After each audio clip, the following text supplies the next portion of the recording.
It's probably a KPI I've failed on there. Chief Executive missing.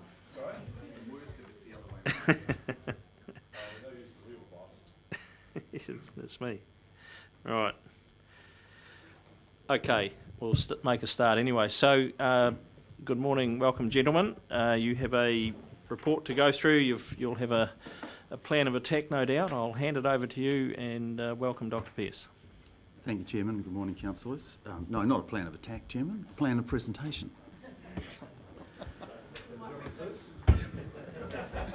I thought the attacking was all on your side. I understand that too. So you have our report. The first item on it is our strategic plan and a workshop that we're holding with councillors next week. So I won't talk any further about that. But part of the discussion there will be around capital structure of HBRIC, and we'll get into a reasonable discussion of some of the content that was being talked about earlier in relation to the statement of intent.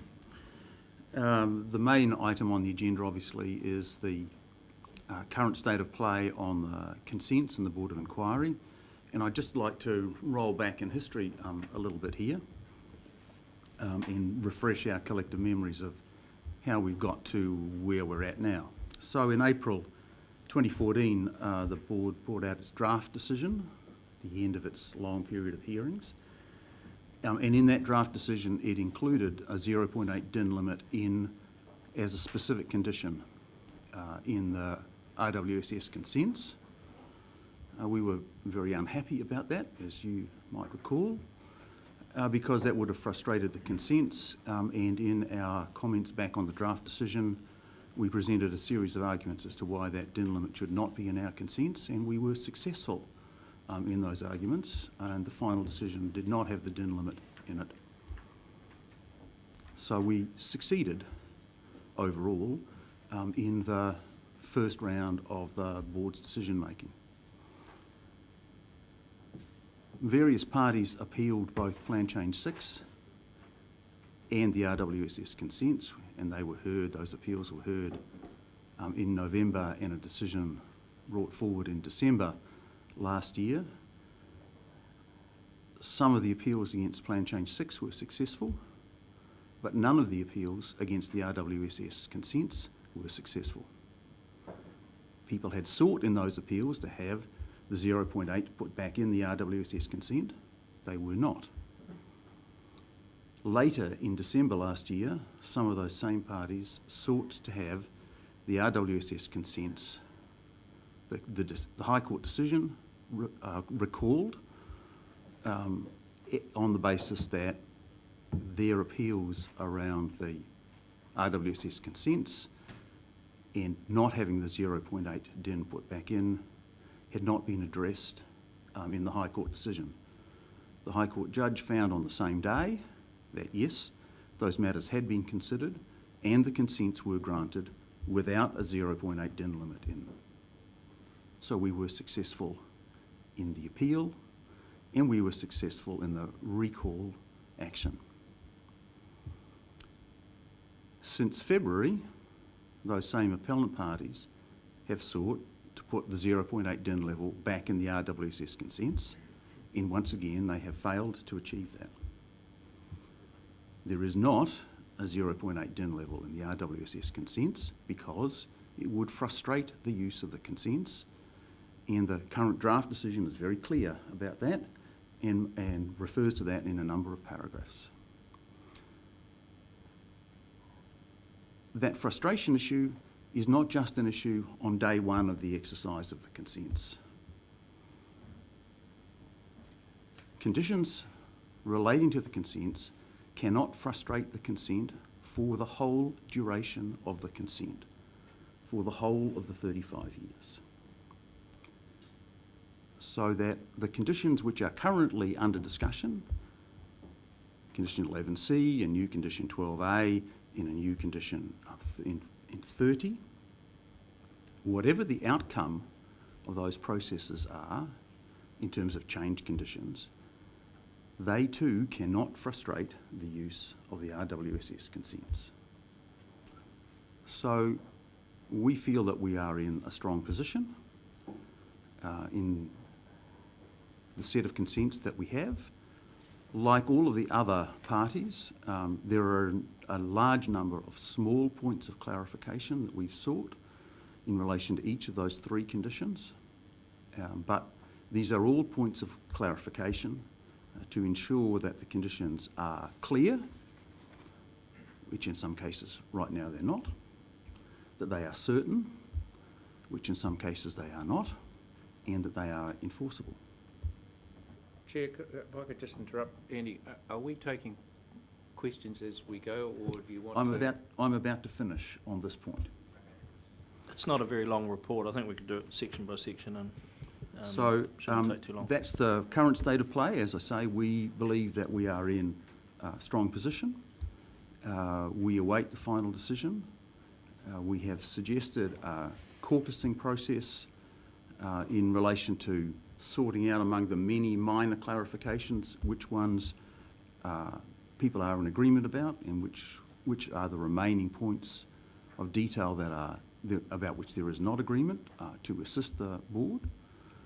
There is some difficulty in getting all the parties together, and that caucusing process may or may not occur, but that is the current state of play. So I'm happy to take questions on this part now if you would like to. So, first question from me, there's no date for any caucusing?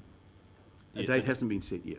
Okay. No. Sorry, Andrew, you might have an update on that. Yeah, no, the board issued a minute with an instruction around caucusing this week, no later than Friday. But various parties have been unable to find the time to do that, even though the instruction was to do it by phone if necessary, and it's probably a 2-hour process. So it would appear that there's a fair chance the caucusing may not happen. It would have been useful on the basis it would have established clarity. There's actually quite a bit of overlap between all parties' position around getting some clarity. Sort of seemed that common sense might apply, but you never know with these processes, so it's back in the lap of the board. And our position, HBRIC's position, is it's not appropriate to drag this even a caucusing process out by another month. Thank you. Councillor Bevan. Yeah, thanks for your report, Andy, or Andrew, I'm not sure which of you writes it. The naming convention is very clear. He's Andrew and I'm Andy. I realise that, and I'm not sure which of you wrote the report. The question was who's author, I think. I'm assuming you're co-authors of it. So I've got a question in regard to the late submission you made to the Board of Inquiry, where you proposed that you put a table in which encapsulated comments from various stakeholders, and I just want to read what you've proposed as a condition under the RWSS. So, and I'll try and cut out some of the words because it's just so that it makes it simpler to understand. Each year in the month of June, the consent holder shall submit to the HBRC Group Manager Resource Management a scheme operation water quality monitoring annual report, and you've proposed the following words: that comments on dissolved or inorganic nitrogen data collected under condition 6 of the schedule in comparison to the limits and targets set out in table 591B, and the likely contribution of the water use component of the resource consents to any elevated levels of DIN above the limits and targets set out in table 5.9, as assessed by modelling the DIN levels that would occur without the use of water authorised by those resource consents as the baseline for comparison.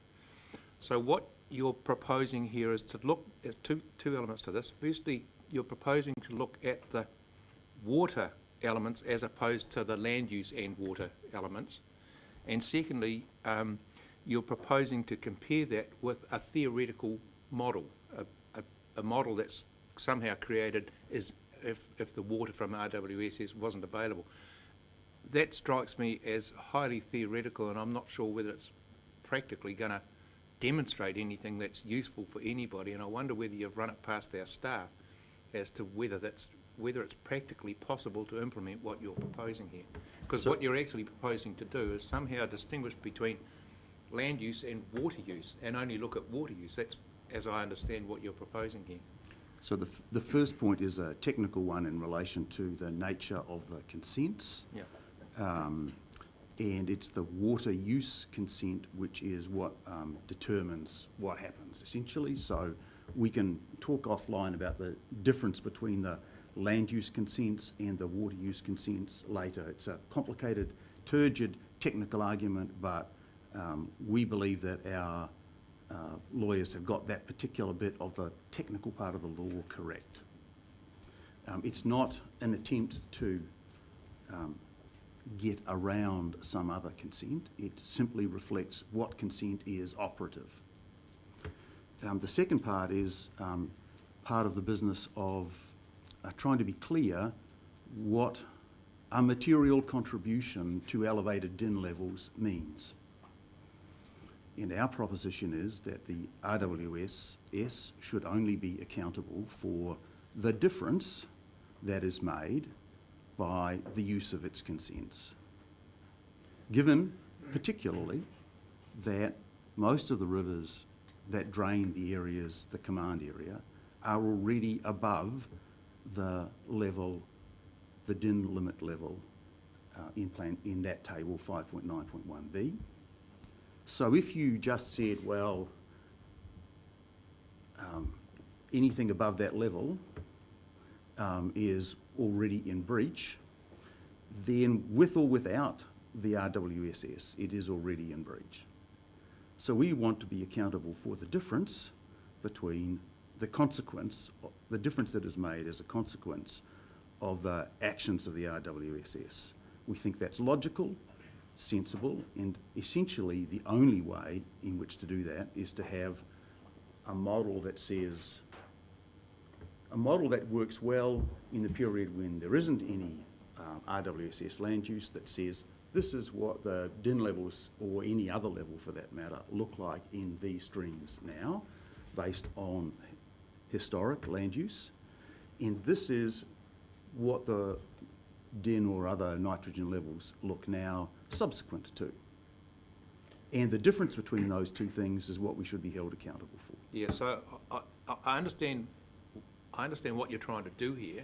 I just wonder at the practicality of it. So if we have a look at a practical example, as I understand it, the Board of Inquiry draft decision is requiring us to measure the DIN level at various points in the river and then look back at the farms where there's been a change or there's been an exceedance, look back at the farms that are between the two measuring points. Now, let's say that there are 10 farms and 2 of them are on the RWSS and the other 8 are not, and 4 or 5 of them have actually changed their land use. How are you practically going to model what difference the RWSS water has made to the, you know, the ones that are on the scheme versus the ones that are not? It sounds just completely impractical to me. Well, we'll have to have a difference of view about that. And for those that are not on the scheme, they won't be able to increase their land use or change their land use without getting a consent from you, because they are caught in every case, almost every case, by Rule TT1J in Plan Change 6, and anywhere where the streams are already above 0.8 DIN, which is the bulk of the Tuki catchment, you will have to issue a resource consent for those people to change their land use. So most people won't get a resource consent, I imagine, because how could you issue a resource consent knowing that the stream is already over-allocated? How could you issue a resource consent that will increase that over-allocation? And yet, would you want us to award a resource consent to somebody who is on the scheme in the same circumstance? You don't have to issue a resource consent. The resource consent's for everybody that takes water from the land use, from the RWSS, has already been granted a consent for that use. That is the whole point of the global set of consents for the RWSS, and I'm frankly surprised that you don't understand the difference. I don't need to be lectured by you as to what I understand or don't understand. You've come in here and made a typically a presentation that one would expect. Just a quick. I'm going to have a question. I have a question. Well, can I have it? Well, I need some little context. I'm sorry. You've presented I wouldn't expect you to come in and say your lawyers got it wrong, but there's another point of view that says they have been getting it wrong and still are, and that a 2-hour phone call is not going to resolve This the is matter. not context, sorry, Councillor Balfour, your question. And if both of you could probably tone it down a section, it would be quite nice. Well, I guess what I want to know is whether,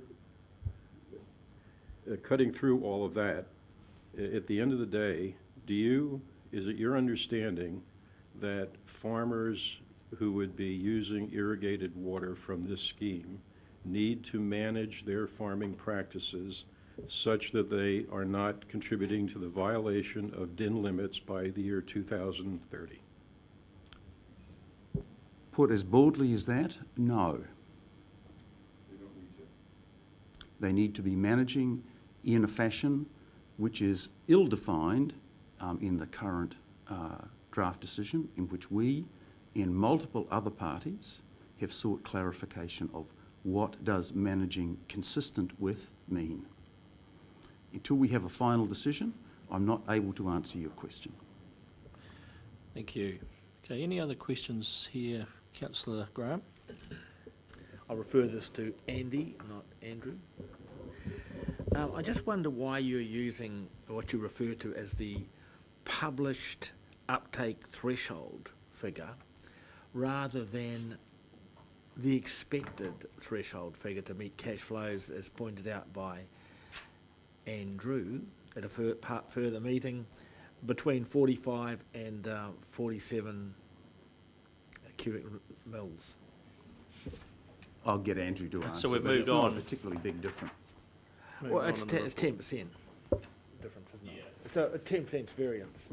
Well, the simple point is that we've got to have some sort of figure benchmark we profile against. The current CP is 40 million cubic metres, and I noted deliberately in that table as an asterisk to the table that the percentages calculated may well rise depending on how much contracted deep water there is. And so, in other words, what I'm alluding to there is that ultimately, if and when we meet the CP, the CP will reflect what is the realistic cash flow. But the point is, and I'm making this clearly, is that as of today, against 40 million cubic metres, there's 39% of that is contracted and countersigned, 41% is in the contracting process, which accumulates to 80%, and we have in terms of the negotiation pipeline overall, we said that ultimately would take us well in excess of either the 40 million cubic metres or even an adjusted figure of 45. So, I mean, I think it's pretty self-explanatory, actually. I just ask But a it's We a point- it's a seem to have point in time. segued, Chairman, onto another section of Yep. the report. Do you wish to, perhaps just to be helpful, do you wish to add anything here if we've moved past the consenting stuff? Is there some commentary here before we get back into these questions? So, Further commentary. So, two comments.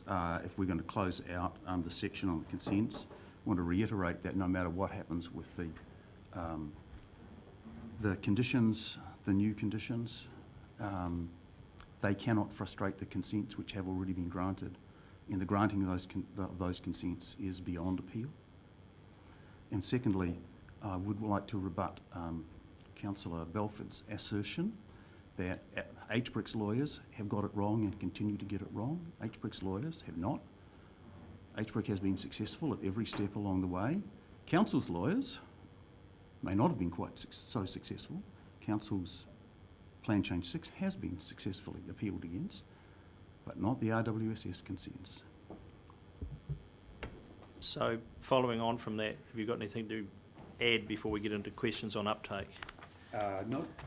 Okay, so any other questions on Yeah. uptake? Councillor Bevan. Yeah, so I'm interested to know, Andrew, what percentage of the,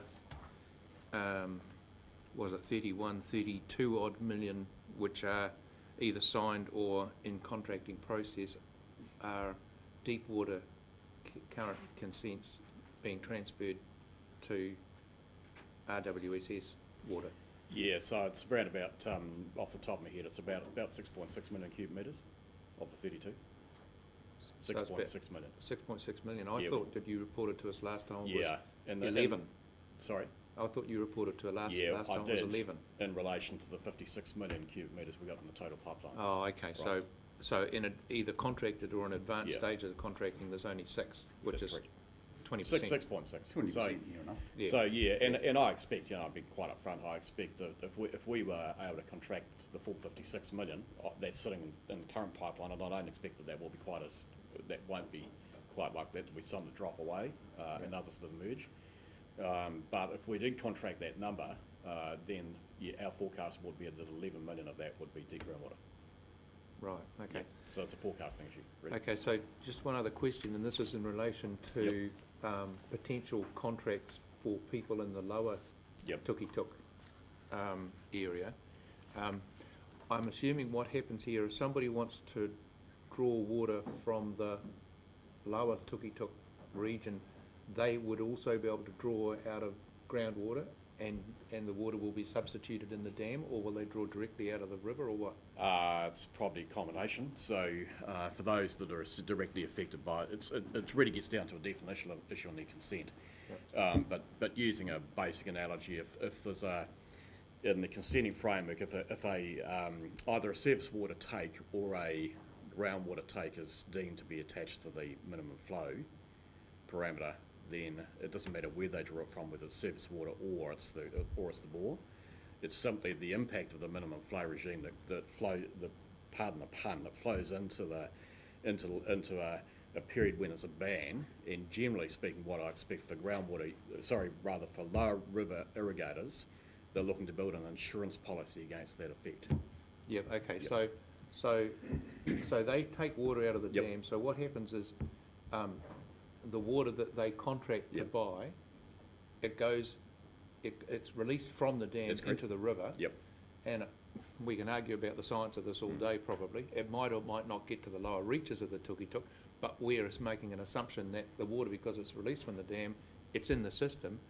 But what happens below Redbridge if the reference level at Redbridge, which is 5.2 cubics, falls below that, and they've got their contracted water, are they still allowed to draw that water out? Yes. Either out of the river or out of the ground? Well, ultimately, I guess the underlying issue is that and this is where there's an interface with the regulatory team, the HBRC. And I think we need to narrow the point when it's an issue, and I will address the point of whether the water gets there or not in a minute. But in terms of the consenting issue, that those irrigators effectively would be contracting water from the dam. The water's released. It may well be released when there's an irrigation ban in place because of the minimum flow level, and they need, and ultimately their consenting framework needs to align with the contract they have with the retentive water storage scheme to ensure that they can actually take that water through the ban period. Now, Yeah, because there's no point in them contracting it otherwise. no, that's right, but that's not a complicated matter actually, and it's quite common, dare I say it, in other river systems. Opua being case in point. Now, the other point I would make is that will the water get there? Well, we have done significant work on losing reaches and gaining reaches in the Toki tributary, and we are very confident it will get there. So, and the final point I'd make is that any water that's released from the dam for an irrigator, say down and around Redbridge, is water that's in the river through the low flow period that wouldn't be there otherwise. So there's a net environmental gain. Thanks, Jeff. Councillor Belford. I'm sorry if this is a step backward, but it happens to be in this section where the paragraph I'm referring to is. On page 47 of our document is a comment about updating farmers on what all this means.